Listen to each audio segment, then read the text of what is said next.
Hello and welcome to the Supercast. I'm your host, Superintendent Anthony Godfrey. Did you know that Utah became the 45th state in 1896? Did you know a Utah man invented the very first pedal steel guitar? And the first Kentucky Fried Chicken restaurant opened, not in Kentucky, but 1,500 miles west of Kentucky in Salt Lake City. On this episode of the Supercast, as our state holiday, Pioneer Day, approaches on July 24th, we sit down with two history teachers who have a passion for studying the past, bringing it back to life, and educating kids in the classroom about Utah's rich history.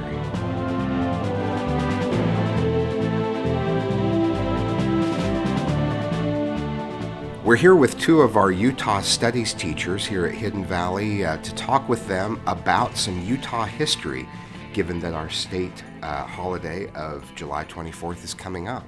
So first, just introduce yourselves and tell us a little bit about how you got into teaching Utah history. I'm Christina Jacobs, and I'm the Utah Studies teacher at Hidden Valley Middle. And I got into Utah Studies actually kind of by accident. I was originally supposed to be teaching U.S. history in a different district, and last minute they moved me to Utah history, and so I had to actually learn it because I wasn't born and raised here. And so that was a fun experience, being able to learn alongside the students. And then when I moved districts to Jordan the next year, I then just taught Utah Studies, and I've taught it ever since. Fantastic. My name is Madison Feist. I teach at Fort Harriman Middle School. I've been in the district for 9 years now. I started teaching at a high school and then switched over to a middle school. Always thought I would switch over to U.S. history at some point, but I just fell in love with Utah history, and I never want to switch. It's the best. What are some of the things you love about Utah history? I, like her, did not grow up in Utah, so I was like, what is Utah history about? This is going to be so boring. Now I'm going to triple down on that because I was not born and raised in Utah. And then I came here, I'm like, you mean everybody studied Utah history? I know, and, exactly. In 7th grade. I did grade. not study Indiana history in 7th grade. There was no California history. There was no New Jersey history. Yeah. Oh, see, from 3 different states. All right, here we go. And so I've always felt a little bit behind. It's like I had my own personal pandemic during Utah Studies itself, and I didn't get a chance to learn that. So, Yes. So that's partially why I've been so excited to talk with you guys. Yeah. It's like, all right, let's fill in the gaps for me as much as anything else. So anyway, you again, were not born and raised in Utah, Not born and raised so here, you but were I have interested in learning. Yeah, and starting off again, I thought I would move to U.S. history or go back to a high school, but I fell in love first with middle school students and that age group, and second with Utah Studies and the fact that it was not boring. It proved me wrong. It's very interesting. Let's just talk about a few of the maybe misunderstandings about Utah history. Are there some things that people generally think are true of Utah history that are in fact inaccurate? Yes, I mean, I know that I was guilty of this too, especially in college when I had to take a Utah history class.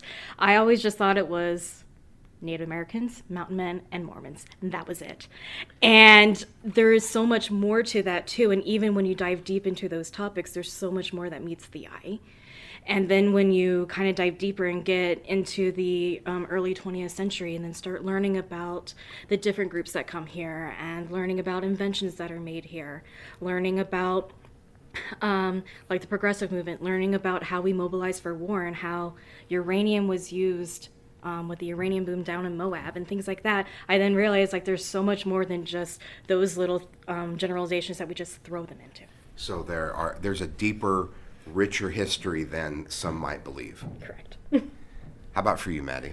I'd say very similarly. I have a lot of parents come very concerned to back to school night or the first parent-teacher conferences thinking that this is going to be some sort of Sunday school class, and it could not be further from that. It is not only religious history. It goes through the lives and experiences of so many different groups of people, and it's really interesting to sit it next to general U.S. history because the Utah experience is a little bit different, and just to see how Utah became part of the United States and how they contributed to world events is really interesting. Let's talk a little bit about statehood. One of the things that has reminded me of that process a little bit is this discussion about the flag and the change in the state flag. Because the state flag, to me, seemed to represent how American we wanted to show that we were here in Utah, with an American flag on our flag and lots of symbolism around the United States of America. So tell me a little bit about Utah becoming a state. Utah wanted to be a state so bad. Just a few years after the pioneers arrived, they applied for statehood. They applied, I think it was 7 times for statehood. Over 7 times. Seven That's times. like the story about the movie script that was shopped around and all the studios said no, and finally somebody said yes. Yes, over a and they span were of rejected 6 Yes. times. Rejected 6 out of 7, yes. And it was over a span of 50 years that they were applying for statehood, and they came back every time and said that there was something wrong that they had to fix. And that was really disheartening for the people. And it's an interesting story because they fled, these people who are applying for statehood fled the United States for religious freedom. And 2 years after they get here, they switch and they're like, we love the United States and we want to be a part of them. Obviously, they become a territory just a year after they get here. But they tried so hard to become a state, and it wasn't until eventually polygamy was illegal in the state that they were able to become a state. There were other issues, but that ended up being the largest issue. And I've never heard it said quite that way. Of course, if you think about it, it's absolutely accurate. But they fled the United States, and it's, you know, because ultimately the territory became a state. It doesn't feel that way, but that's exactly what happened. Christina, other thoughts about statehood? Well, I agree with Maddie 100% on all of that. And one thing that was interesting when she said that they had been fleeing the United States, which was true because their religious freedoms weren't protected, even though when you look at the First Amendment, they should have been. What's interesting is that the U.S. Army approaches them while they're on their journey west to say, we need your help in fighting the war against Mexico, when they were literally fleeing to what would have been Mexican territory, because they were looking at getting away at that point. And so then, in turn, some of them decided to go with the U.S. Army and go and fight for the U.S. freedoms and everything else. And when one looks at it, it's like it's not that they hated the United States, and it's not that they were fleeing because they didn't believe in it anymore. It was just that their rights weren't protected, so they were trying to go to a place where they could be. They still believed in those principles, and I think that's very evident when immediately they become a territory and they immediately want to apply for statehood. In other words, they were trying to go somewhere where they felt like they could follow the law that was actually in place. Yeah. So let's talk about people. Who are some of your favorite figures in Utah history?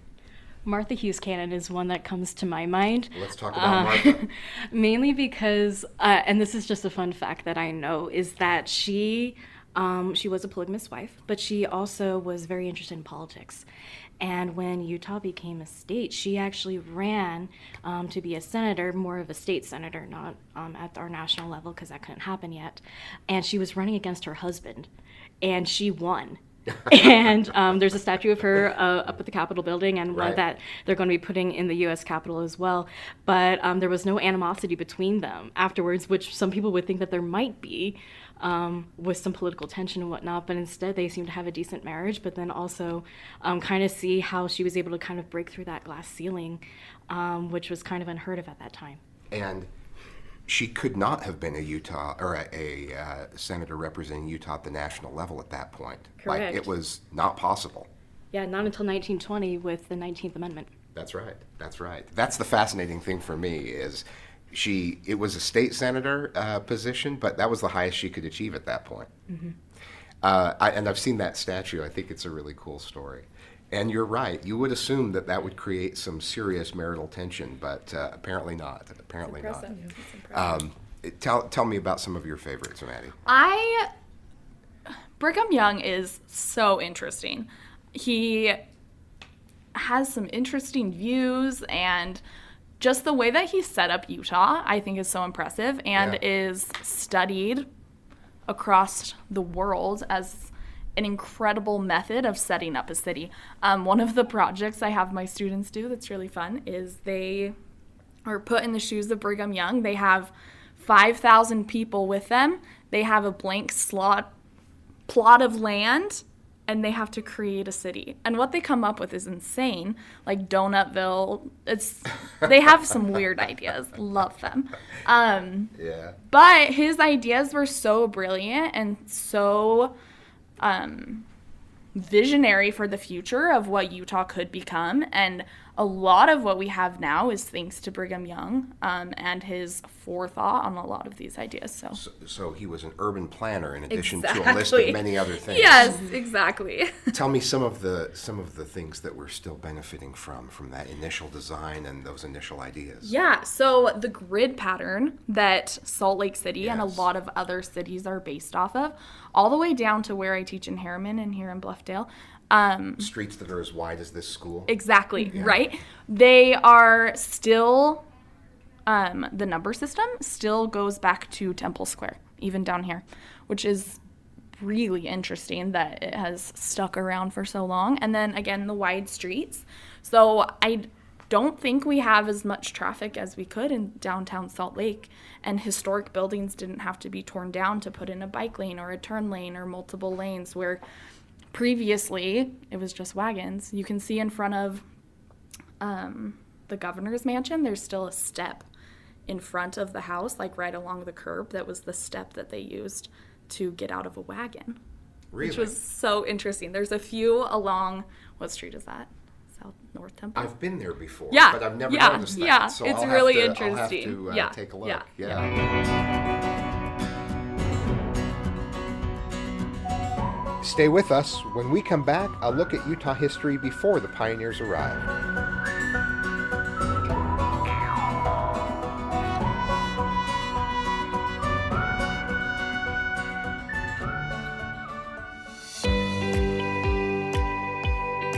Hello, I'm Tracy Miller, President of the Jordan School District Board of Education. There are 7 members on the Board of Education, 1 in each voting district. We are committed to listening and serving our constituents as we work together to provide the best possible learning environment for the students we serve.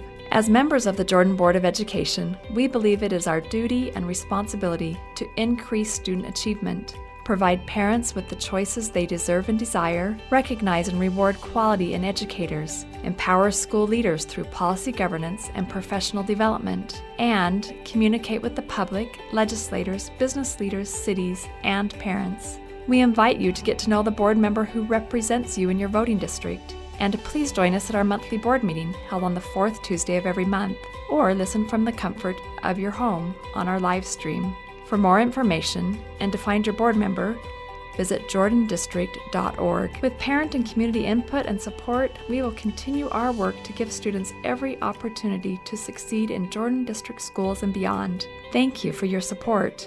We look forward to seeing you soon. What are some of the things that kids learn in this class that surprise them the most, do you think, about Utah State history? One thing I love to show them is historic lands of Native Americans past and present, and we have a discussion about reservations and the different treaties that the Native Americans were forced to sign, or that they signed thinking it meant something, but instead it meant something else, or the U.S. going back on their word. But to me, it's really interesting having them see that, because then we talk about, different places that they've been here in Utah, and how they've found arrowheads, like even in their own backyards or other things, to then recognize that Native Americans did live here, and they still do, just maybe not in the same capacity as they did back in the 1700s and previous to that. I would imagine that's a pretty good portion of Utah history curriculum, is pre-territory, pre-statehood, the native population, and the impact that settlers had on those populations. Mm-hmm. Yeah, and also learning about the different conflicts that happened. Like there were hundreds of conflicts between the Native Americans and the settlers here. But we mainly only focus on about like the big five, if you will, like Bear River, the Goshute War, the Posey War, which was the last like grand stand, if you will, and then a couple of others. We don't go into as much details on some of the smaller conflicts, just because if we did, it would have to be its own class because there were so many clashes. Tell me about one of those. We'll talk about Bear River just because that's probably the one I know that I use for a document analysis, and Maddie, I think you might do that as well. It's an incident that occurs up at Bear River, pretty much in the present-day Utah-Idaho border between the U.S. Army and the Shoshone. And there's a lot of things that end up factoring into it, like conflicts between the Mormons and immigrants moving west, conflicts between the Mormons and the Army, conflicts between Mormons and the Shoshone and immigrants and things like that. And all comes to a head in January of 1863, where the U.S. Army goes through and pretty much the entire Shoshone tribe is destroyed there. And historians technically debate this, and the U.S. Army still holds to its official report saying that it's a battle.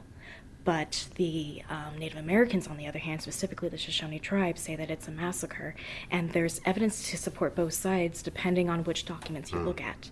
And so... Tragic no matter how you look at it. Exactly. And so I have my students do an analysis, like a document analysis, going through different documents and then writing their own argument of saying, here's what happened there. And then they determine whether it's a battle or a massacre. And I refer to it as an incident in class, even though that downplays it, because I want them to figure out where they lie. Based on the evidence that they pull out, where do they feel that it is? And what you're talking about is a document review of primary documents that students use to make up their own mind. And I love, like you said, it's downplaying a terrible tragedy to call it an incident, but it provides that opportunity for students to make up their own mind based on the direct evidence that others would use to make that determination as well. Yeah. Yeah, that's what a great learning experience, and I'll bet it's very sobering for them to consider that. Mm-hmm. Yeah. Yeah, there's a few days that my English teacher asks, "What are you talking about today?" They're so sad, and that is definitely one of them. Yeah. I think students are surprised that Utah history is not just like sunshine and rainbows. Right. Like there are really, really tragic and dark parts of history that are hard to stomach, like Bear River Massacre, like the Mountain Meadows Massacre, like different aspects and sections of polygamy and what the U.S. thought of Utah and what Utah had to say about the U.S. There's just like a lot of stuff in our curriculum that is surprising to students.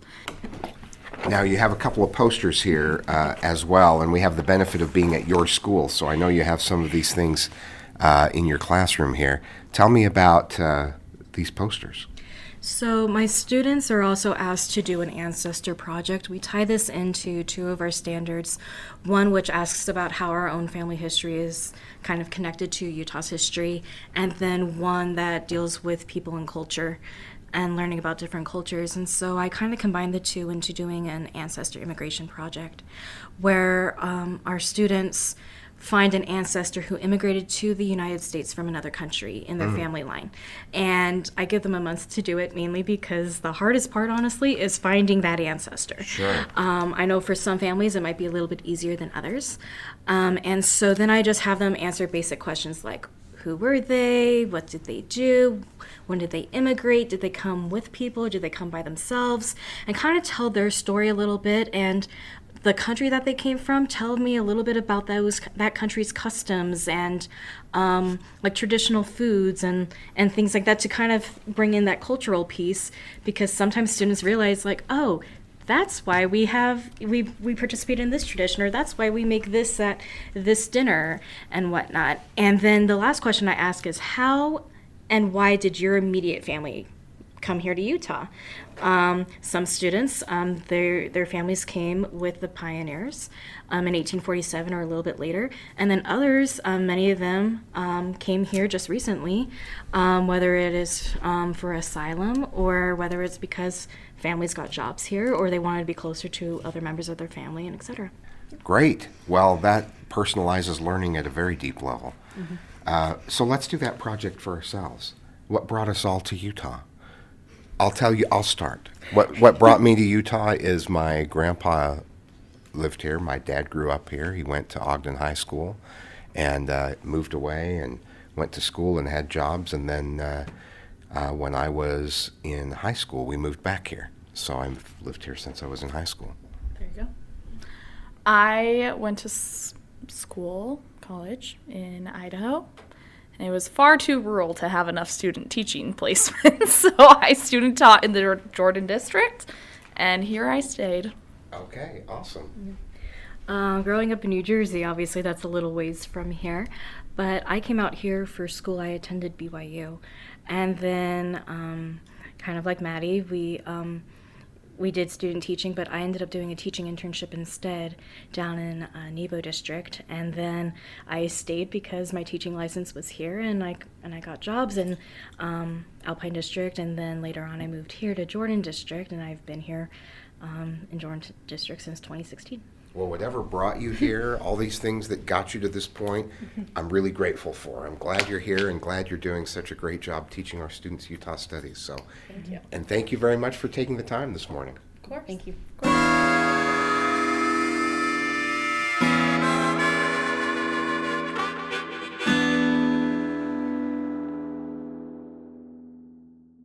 Thank you for joining us on another episode of the Supercast.